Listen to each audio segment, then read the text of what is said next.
Salut à tous, c'est Lunaris. Aujourd'hui, j'ai le privilège d'être très certainement le premier en France et l'un des très rares au monde à posséder 2 bits.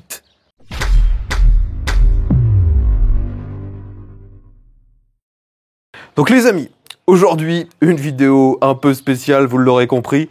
Si vous suivez ma chaîne depuis maintenant quelques années, vous savez que depuis environ 2 ans, je possède une Honda Beat.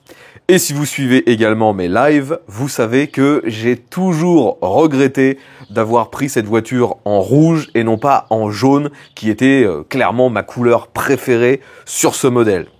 Donc aujourd'hui, j'ai décidé de passer une étape suivante. J'ai pris les devants et j'ai commandé une autre Beat. Ce coup-ci, bien sûr, jaune. Il m'aura fallu quand même près de 8 mois d'attente entre la commande et la réception de ce véhicule. Et maintenant donc, après 8 longs mois, je ne peux m'empêcher de vous présenter ma 2e Beat. Donc je tiens à vous prévenir, aujourd'hui c'est format vlog, donc il n'y aura pas un montage extrêmement compliqué. Je tiens juste mon smartphone afin de filmer et je n'ai pas mon stabilisateur car malheureusement j'ai changé, vous voyez, de micro et ce format de micro ne s'adapte pas sur mon stabilisateur. Donc il va falloir également que je change de stabilisateur, ça va arriver très prochainement. Donc j'espère que ça secouera pas trop mais que vous m'entendrez très bien. Donc je vous présente la voiture. Donc vous reconnaissez déjà bien sûr ma première Beat, la rouge, que j'ai maintenant depuis 2 ans, et à côté, sa petite sœur, ou presque plutôt sa grande sœur, car celle-ci, la rouge, est de 92, alors que la jaune est de 1991. Et instantanément, vous voyez qu'elles ne sont pas du tout équipées de la même façon. La rouge, elle est 100% d'origine, elle a juste des options qui étaient disponibles à l'époque. Alors, je vous reprécise ce qui était en option. Sur la rouge, on a les feux de brouillard, c'est une option. Les jantes alu, c'est une option également. On a l'aileron qui était également en option. Et ensuite, je crois que les options, c'est uniquement des pièces à l'intérieur, comme l'autoradio, l'allume-cigare, ce genre de choses. Sur la nouvelle, la jaune que je viens de ramener, eh bien, on a un kit carrosserie complet de chez Mugen, ou Mugen, j'avoue que je sais jamais comment ça se prononce. On a donc, vous le voyez, pare-chocs différents. C'est pas du tout le même design entre celui-ci et celui-là. Il a une entrée d'air un peu plus grosse, malheureusement un peu cachée par la plaque d'immatriculation. On a aussi des emplacements pour les feux de brouillard, mais ils ne sont pas encore installés. C'est quelque chose que je compte faire dans un avenir proche. Ensuite, ça continue sur les côtés avec les bas de caisse de la même marque, ce qui, je trouve, change complètement le style de la voiture. Et à l'arrière, on a également le pare-choc spécifique de cette marque, donc Mugen. Et sur ce pare-choc, il manque uniquement des petites grilles ici. Donc ça, pareil, je devrais pouvoir remédier à ça assez facilement. Et en plus, on a l'échappement, pareil, spécifique de cette marque. Donc un échappement Mugen. Ce que n'avait pas l'autre, si je vous remontre. L'échappement sur la rouge est encore d'origine. Et j'avais dû d'ailleurs faire rafistoler ici la sortie, car c'était très corrodé et moche. Ça a fait l'objet d'une vidéo que vous avez probablement déjà vue si vous avez suivi toute la playlist concernant ma première Beat. Donc pour revenir maintenant sur la Beat Mugen. Au-delà des pièces Mugen, on a aussi des pièces perf ou tuning qui ont été ajoutées sur cette machine. Il y en a qui vont rester, d'autres qui vont partir. Alors, j'ai oublié de vous dire, ça, c'est la trappe de carburant qui était en option à l'époque. C'est une trappe type aviation. Mais en fait, ça ne sert pas à grand-chose, ce loquet supplémentaire. Une fois de plus, je vous montre à chaque fois les différences parce que vous connaissez pas forcément très bien l'autre. Sur l'autre, vous voyez que c'est vraiment tout ce qu'il y a de plus standard. Donc ça, c'était une option de chez Honda. L'autre chose que vous avez forcément remarqué, il s'agit des jantes. Alors je vais me mettre de l'autre côté parce qu'on sera en plein soleil, vous les verrez mieux. Donc on a des jantes qui ne sont pas officielles de chez Honda ni de chez Mugen. Ce sont des jantes Sparco qui étaient en vente à la même époque. Jantes qui étaient d'ailleurs disponibles à l'époque en 2 couleurs, en rouge ou en jaune. Et je trouve franchement que c'est les jantes les plus, enfin ce sont les jantes les plus jolies qui existent pour ce modèle. Elles sont magnifiques. Il existait à l'époque des jantes aussi de la marque Mugen, mais pour le coup, je trouve que les jantes Mugen n'ont pas un look sympa. Enfin, moi, je suis pas un grand fan. Là, avec ces jantes Sparco jaunes, c'est juste sublime. Bon, après, la dernière pièce esthétique que vous n'avez pas pu louper, cet aileron. Alors, je ne sais pas exactement qui est le fabricant de ce modèle. C'est un aileron intégralement en alu. Vous voyez qu'il est plus large que la voiture. Et il a été installé, je vais pas dire à l'arrache, mais les fixations sont pas forcément très belles. Donc vous voyez que c'est sur ces espèces de supports. On voit que d'origine, il y avait l'aileron qui était en option. Ils ont même pas rebouché les trous, ils ont juste mis des pastilles. Donc vous vous doutez bien que cette histoire de pastilles là, ça me plaît pas. Donc moi, j'ai en tête de faire supprimer cet aileron et de le remplacer par un véritable aileron Mugen, car ça c'est pas un aileron Mugen. L'aileron Mugen finalement il est plus petit que l'aileron l'aileron Honda, et j'ai réussi à en trouver un sur le marché de l'occasion. Ça m'a coûté une petite fortune, mais j'espère très prochainement virer ce gros aileron tuning qui finalement ne me gêne pas tant que ça au niveau du style. C'est vraiment les fixations que je trouve très très moches. Donc les autres pièces que les puristes auront peut-être remarqué, vous voyez que ce ne sont plus les emblèmes d'origine. Là, on a des emblèmes jaunes qui sont un peu plus grands que d'origine, car si on retourne sur l'autre, vous allez voir que l'emblème est assez petit, et normalement l'emblème est noir, comme ça, peu importe la finition. Alors vous voyez que la voiture là, elle est dégueu, elle n'a pas bougé depuis quelques semaines. C'est le printemps, donc les araignées ont pris possession de la voiture. Je suis désolé, c'est pas super propre. D'ailleurs, lorsque j'ai reçu la jaune, elle aussi était dans un état absolument pitoyable. D'ailleurs, j'ai pris le temps, lorsque je l'ai reçu, de faire quelques vidéos lorsque j'astiquais ma bite. Et vu que vous attendez depuis des années de me voir faire ça, eh bien je vous montre la vidéo où je mastique la bite.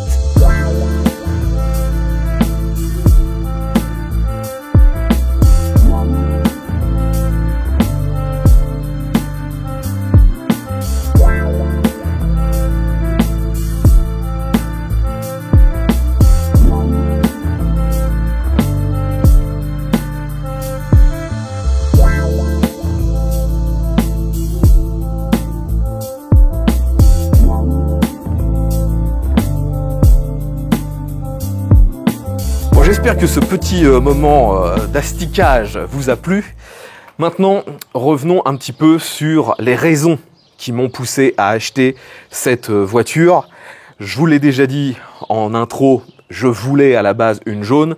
Et lorsque j'ai eu l'opportunité au final d'en acheter une, la première, j'ai sauté sur l'occasion parce qu'elle était à un très très bon prix. Et je pensais faire vraiment une affaire avec la rouge.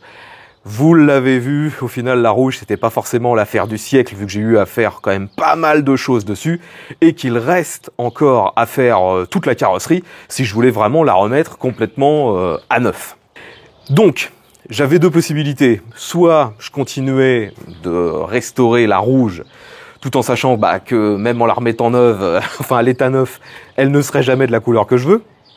Ou j'avais l'autre possibilité, en acheter une de la couleur que je voulais.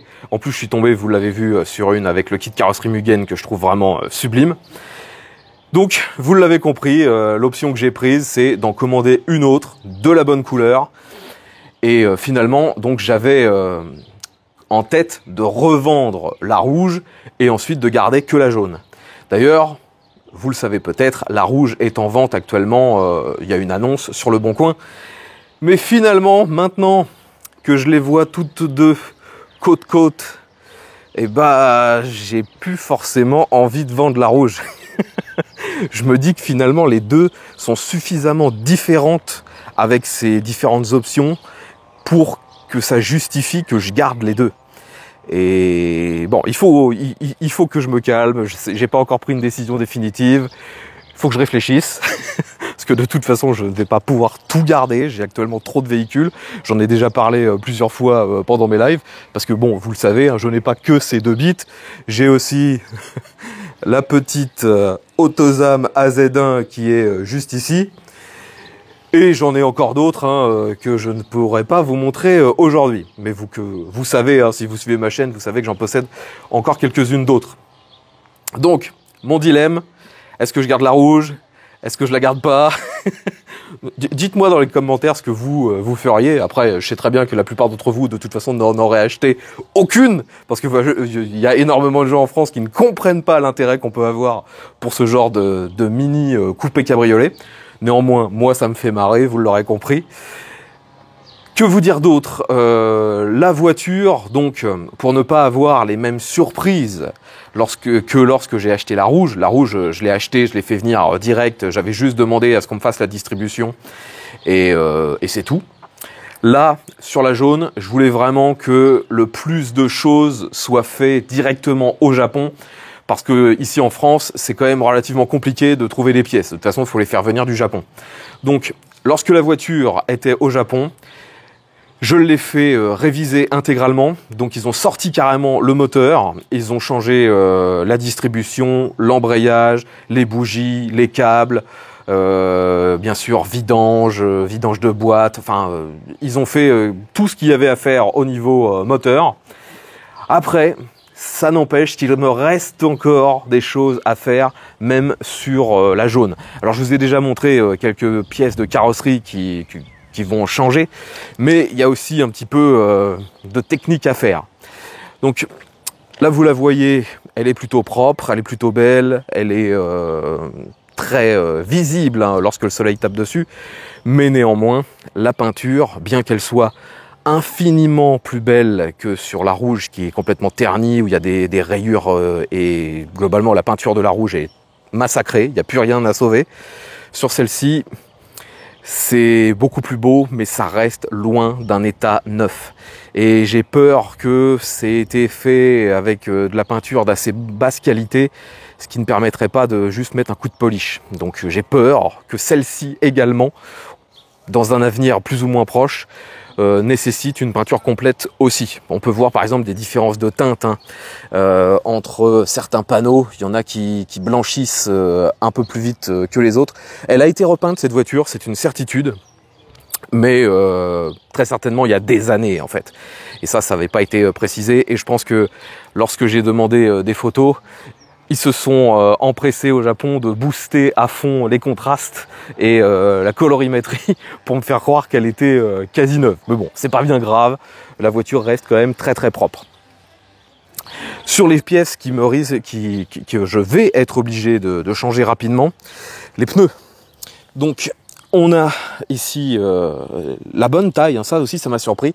On voit bien que ces jantes ont été faites spécifiquement pour ce modèle parce que normalement, donc sur la bite de base, vous avez des jantes en 14 à l'arrière et en 13 à l'avant. Et ici on retrouve exactement la même chose. Hein. On a bien du 14 à l'arrière, du 13 à l'avant avec les bonnes références de pneus. Mais par contre les pneus, ils sont vieux. Là vous voyez par exemple celui-ci est de 2015. Donc il va falloir que je commande 4 pneus, que je les fasse changer. Là, on va dire que c'est pas la fin du monde, hein, surtout que c'est des petites tailles, donc logiquement, ça devrait pas coûter trop cher. Par contre, ce qui est compliqué à trouver dans ces tailles-là, c'est justement des pneus un petit peu sport. La plupart du temps, je vais trouver des pneus, mais c'est des pneus vraiment pour des citadines. C'est pas forcément un problème de puissance, mais on a plus tendance à s'amuser avec ce genre de voiture qu'avec une citadine. Donc, j'aimerais quand même avoir un petit peu plus de grip que sur des pneus entrée de gamme chinois à 30 €, vous l'aurez compris. Donc ça va être fait très rapidement. Et il y a 2-3 trucs que j'ai déjà fait ou qui sont en cours. J'ai eu la désagréable surprise, lorsque j'ai récupéré le véhicule au Havre, de m'apercevoir que on m'avait volé le pommeau de levier de vitesse qui était dessus. Alors, Le pommeau, j'ai peut-être une photo à vous montrer, c'était une pièce tuning, très certainement achetée sur AliExpress ou un truc du genre. C'était un petit pommeau en alu avec écrit Honda dessus, et il semblerait que pendant le transport de cette voiture, je ne sais pas si c'est sur le bateau ou si quand elle a été stockée, parce qu'elle est allée jusqu'en Belgique, et elle est restée près d'un mois en Belgique avant d'être rapatriée sur le Havre. Et il semblerait qu'en Belgique, il y a beaucoup de vols sur les véhicules stockés, donc quand la voiture est arrivée, elle n'avait plus de levier. Heureusement, j'avais anticipé le truc parce que moi, ce levier, je le trouvais pas super joli. Donc j'avais commandé une réplique d'un pommeau Mugen. Pourquoi une réplique? Tout simplement parce que Mugen ne propose plus ce modèle. Et d'ailleurs, je crois qu'il n'a jamais été proposé dans cette couleur. Mais je trouve que forcément, en doré, ça va parfaitement bien avec la voiture. Donc j'avais déjà commandé ça. Donc j'ai juste eu à l'installer. Pas de gros problèmes. Par contre, une autre pièce qui va dégager très très vite, et là parce que je la trouve dangereuse, le volant. Donc là vous voyez qu'on a un volant style tuning, soi-disant Momo, mais en fait c'est pas un vrai Momo, hein. C'est une réplique chinoise, et autant sur un pommeau, acheter une réplique, c'est pas forcément problématique ni dangereux, hein, c'est juste un bout d'alu, donc ça bouge pas. Par contre ça, logiquement, un volant, il faut que ça réponde à des normes, et surtout des normes de résistance. Et là, vous voyez que si je tire dessus, le truc, il est complètement flexible. Tout ça, c'est pas du cuir, hein, c'est que du plastoc de merde. C'est dégueulasse à la prise en main, et surtout, dès qu'on y touche, vous voyez que c'est un bout d'alu complètement flexible. Donc ça va dégager. Déjà c'est moche. Ça m'empêche de voir bien les compteurs derrière parce qu'il est trop petit. Donc ça dégage. J'ai déjà pris l'initiative de commander un volant de remplacement parce que franchement, ce volant est tellement désagréable et il bouge tellement que le peu que j'ai roulé avec la voiture, ça met vraiment pas en confiance, hein, ça fait vraiment flipper. Donc ça va être remplacé très très bientôt. Dès que je reçois la pièce, c'est déjà commandé. On va continuer maintenant sur l'intérieur. Alors dès qu'on ouvre cette voiture, hein, comme sur l'autre, ça bip. Donc je vais enlever la clé, parce que sinon ça n'arrête pas de biper. D'ailleurs, j'ai déjà fait faire, vous le voyez, un petit double de la clé. On a la chance, les véhicules anciens, les clés, ça se refait facilement. J'avais commandé une clé vierge de chez Honda et ça m'a coûté 6 € pour faire le double. Donc ça, c'est vraiment génial. Donc sur l'intérieur, qu'est-ce qu'il y aura à faire sur cette voiture ? Eh bien, comme sur la précédente, on a toujours ici la zone de frottement. Donc c'est moins grave que sur ma précédente voiture, hein, mais là, c'est quand même craqué. Donc il va falloir que je trouve une solution. Ici, ça commence également à se craquer. Et pourquoi ça se craque ? Parce qu'en fait, la mousse est tellement tassée qu'on a la partie métallique qui vient forcer sur le tissu et le crever. Donc il va falloir, comme sur la précédente, hein, je l'avais fait refaire, je sais pas si vous vous souvenez, on voit quand même une différence de teinte entre la partie refaite et l'ancienne. Donc il va falloir, comme sur l'autre, que je fasse refaire le siège, la mousse et également le tissu. En plus, sur celle-ci, on a la partie en sky ici qui est aussi un peu crevée. Donc ça, un peu de céleri. L'autre siège n'a rien. Et je suis de la bonne surprise sur ce véhicule par rapport à l'autre. Là, on a l'autoradio, donc qui était en option à l'époque, mais il est complet et il fonctionne. Donc c'est un autoradio cassette et bien sûr, il reçoit la radio. Donc vu que les cassettes, c'est complètement obsolète de nos jours, j'ai juste installé un petit, comment on appelle ça, un transmetteur qui lie en fait une carte SD et renvoie la musique en ondes FM. Et donc ça fonctionne très bien. J'arrive à avoir de la musique et j'ai oublié de vous montrer que sur ce modèle, on a également les haut-parleurs qui sont sur le tableau de bord, chose que possède également l'autre. Et tout ça, ce sont des options, une fois de plus, d'origine. On parle souvent des Allemands avec les options. Je peux vous assurer que les Japonais sont pas loin derrière. Il y a vraiment énormément d'options. Sur ce véhicule, il y a des babioles typiquement japonaises qui ont été rajoutées. Alors je vous parle pas des porte-gobelets qui ont été mis sur les portes. Ça c'est vraiment du côté quand même pratique. Non, ce qui a été rajouté et ce qui est typiquement japonais, vous le voyez peut-être mal, il s'agit ici d'un lecteur de cartes. C'est un lecteur de cartes pour les péages en fait, pour le télépéage. Parce qu'il faut savoir qu'au Japon, il y a des autoroutes où le télépéage est obligatoire si on veut emprunter cette autoroute. Vous ne pouvez pas l'emprunter si vous n'avez pas de carte télépéage. Donc la plupart des voitures japonaises ont toujours ce lecteur. D'ailleurs, ça fait qu'à chaque fois que je mets le contact, vous allez l'entendre, il y a une petite voix en japonais. Alors...